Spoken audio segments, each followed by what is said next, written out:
Hola amigos, muy buenos días. No es lo mismo decir yo creo en Dios que depender de Dios en medio de los desafíos y los retos más grandes en nuestra vida. Estamos leyendo en el libro de Números en el desierto, capítulo 13.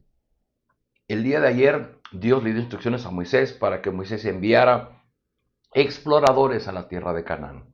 Y hoy nos toca leer el informe de esos exploradores. Leo en el capítulo 13, versículos del 25 al 33. Dice así: Al cabo de 40 días, los 12 hombres regresaron de explorar aquella tierra.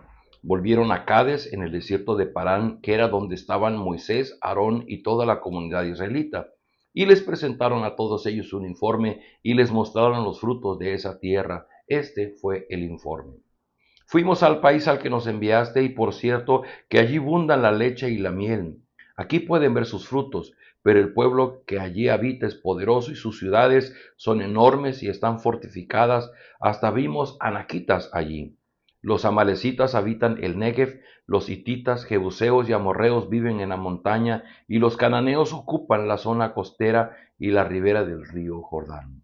Caleb hizo callar al pueblo ante Moisés y dijo: subamos a conquistar esa tierra, estoy seguro de que podremos hacerlo. Pero los que habían ido con él respondieron: no podremos combatir contra esa gente, son más fuertes que nosotros. Y comenzaron a esparcir entre los israelitas falsos rumores acerca de la tierra que habían explorado. Decían: la tierra que hemos explorado se traga a sus habitantes, y los hombres de allí vimos son enormes, hasta vimos anaquitas, comparados con ellos parecíamos langostas, y así nos veían ellos a nosotros. El pueblo israelita finalmente está en los límites para entrar a la tierra prometida. Recién habían salido de Egipto y ahora estaban a punto de ser libres en la tierra que Dios les había prometido. Y como una forma preparatoria, Dios le da indicaciones a Moisés que mande exploradores. Van los exploradores, pero cuando regresan con algunas noticias. Por ejemplo, que efectivamente era una tierra donde abundaba la leche y la miel. Esta expresión, bueno, ¿cómo podemos entenderla si era desierto? Me está hablando de una tierra que era muy fructífera. Leímos el día de ayer que tomaron un racimo de uvas que tenía que ser cargado entre dos personas de lo grande y lo pesado que era. Pero no solamente era una tierra donde fluía la leche y la miel, sino por ser una tierra así, precisamente ahí habitaban los grandes pueblos de la antigüedad, como los jebuseos, como los amalecitas, los amorreos e inclusive los anaquitas. Los anaquitas se ha entendido que era un pueblo de gigantes, así como Goliat, ¿no? De gran estatura, de gran corpulencia y buenos para la guerra. Y esto hizo que el pueblo entrara en pánico. Así es que a la descripción que ellos hacen de que tienen ciudades fortificadas, y que esto no les hacía imposible que ellos pudieran conquistar la tierra prometida. Interviene Caleb, que es el compañero de Josué, que fueron los dos únicos valientes que dijeron: subamos a conquistar esa tierra, estoy seguro de que podremos hacerlo. Pero fue más el tumulto de los miedosos, de los temerosos, que dijeron: no podremos combatir con esa gente, son más fuertes que nosotros. Y dice que empezaron a esparcir toda clase de rumores falsos para espantar al pueblo y para que no entraran a la tierra prometida. La expresión que ellos usan al final dice: comparados con ellos parecíamos langostas, y así nos veían ellos a nosotros.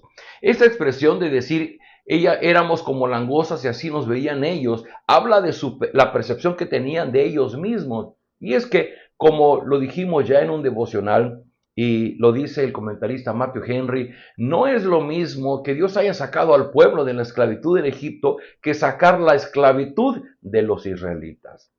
El pueblo había sido esclavo por mucho tiempo, su mentalidad de esclavo le llevaba a vivir de una forma, y ahora que estaban a punto de experimentar la libertad, para ellos era algo increíble, era algo que ellos no podían concebir.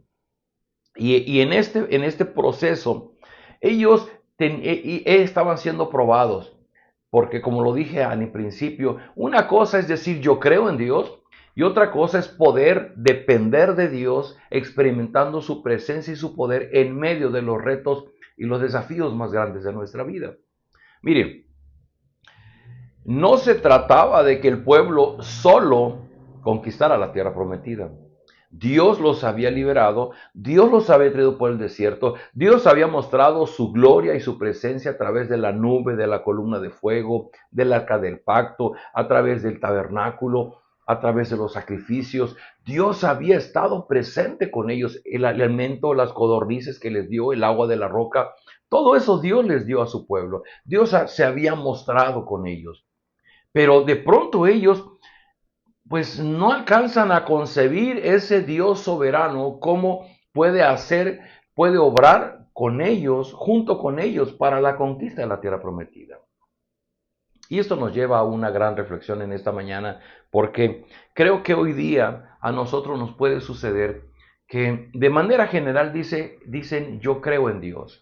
Pero una cosa es una afirmación tan general como ese, que como dice Santiago, hasta los demonios creen en Dios y tiemblan. Y otra cosa es cómo puedo yo confiar, cómo puedo yo depender de la presencia y del poder de Dios actuando en mi vida cotidiana, en mi vida diaria.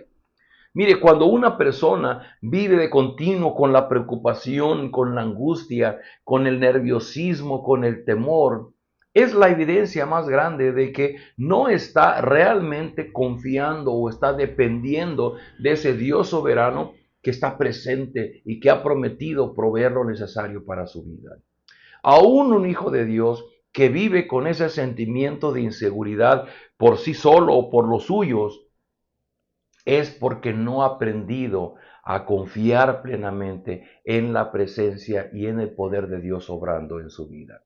Queridos amigos, no se trataba de que el pueblo de Israel, Dios le dijera, pues ya los traje aquí, ahora ustedes van a ver cómo le hacen y conquisten la tierra prometida. Dios, lo vamos a ver un poco más adelante, les confirma, les reafirma el decir, es que yo soy quien les daré la tierra prometida, yo la voy a pelear por ustedes. Se trataba de simplemente obedecer lo que Dios les estaba diciendo que tenían que hacer y depender de la provisión de Dios en esa conquista. Querido amigo, querida amiga, yo te pregunto, ¿cómo estás viviendo tú tus desafíos? ¿Cómo estás viviendo tú los retos del diario vivir?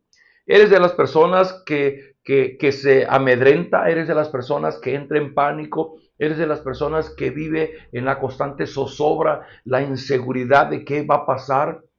Porque dices tú que crees en Dios, pero en tu forma de vivir estás denotando esa inseguridad de que no sabes si Dios va a obrar a tu favor. O eres de las personas que ha conocido al Dios de la Biblia, ha conocido al Señor Jesucristo como su Señor y Salvador y ha entendido que la garantía más grande que puede haber de la provisión de Dios a nuestra vida es la presencia del Espíritu Santo en nosotros. El Espíritu Santo se nos ha dado como las arras, como la garantía de nuestra herencia, de la provisión y de la permanencia de la presencia de Dios en nuestra vida. Así es que hoy día nosotros podemos confiar en la presencia y la provisión de Dios. Lo único que tenemos que hacer es al leer la Biblia, conocer al Dios de la Biblia y aprender a depender de Él. El poder creer que no solamente existe, sino que es un Dios de misericordia, es un Dios clemente y que va a obrar junto con nosotros en los retos que vivimos todos los días. Los retos cualquiera que se trate. Porque miren, nuestros recursos son limitados. Nuestras facultades son limitadas y siempre estaremos llegando al límite de nuestro haber. Pero el único que puede hacer las cosas más allá de nuestros límites es Dios. Y es donde debemos aprender a confiar y a esperar en Él. Oremos. Padre, gracias por esta palabra que tú nos das y cómo poder ver cómo el pueblo tuvo miedo ante el desafío de entrar a la tierra prometida. Ellos dejaron de verte a ti como su Dios, como su protector, como su proveedor.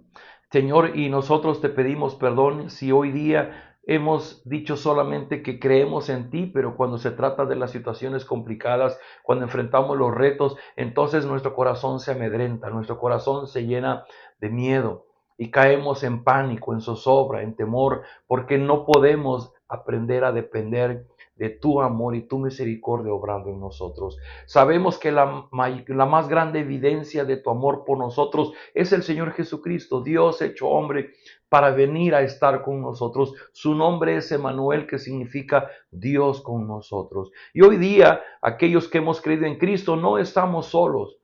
El Señor Jesucristo, siendo Dios mismo, nos dejó de su Espíritu. Permite, Señor, que tu Espíritu nos dé esa confianza, nos dé esa tranquilidad de aprender a depender de tu presencia y de tu provisión en nuestro diario vivir.